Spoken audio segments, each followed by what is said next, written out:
Dua pekerja migran Indonesia diduga disekap dan dianiaya di Myanmar. Mereka dipaksa bekerja sebagai admin penipuan online. Kepala BP3MI Sumatera Barat menyebut salah satu korban merupakan warga Agam dan pekerja migran ilegal. Tolonglah, jangan dicampur-campur lagi. Jadi nggak bisa bahasa mereka. Kita sama-sama orang Indo loh, Cek. Dengan tangan terikat, pekerja migran ini menangis minta dibebaskan. Ia diduga jadi korban penyekapan dan penganiayaan di Myanmar.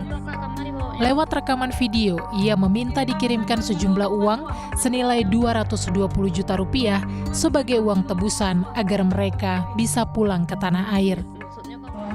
Cek, Kak, Ibu, Bapak, bantu kami sekarang lagi di Myanmar, kami mau pulang ke Indo, untuk bayar hotel itu tidak ada itu untuk pulang.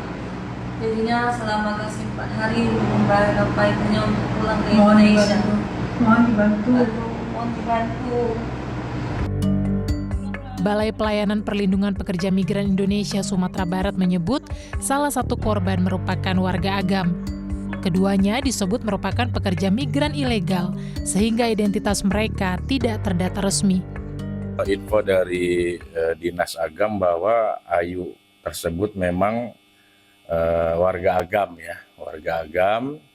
yang berangkat secara tidak resmi, ya, artinya apabila PMI berangkat secara tidak resmi itu kita tidak mempunyai datanya, ya.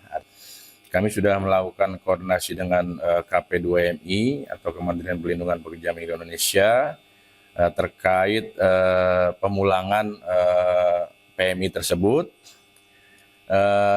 Tim kami sedang draft surat, ya, insya Allah hari ini kami layangkan ke pusat untuk nanti pusat akan menindaklanjuti untuk berkoordinasi dengan KBRI yang ada di negara penempatan PMI tersebut. Ayu dan Susi diduga dijadikan pekerja scam atau penipuan daring di Myanmar.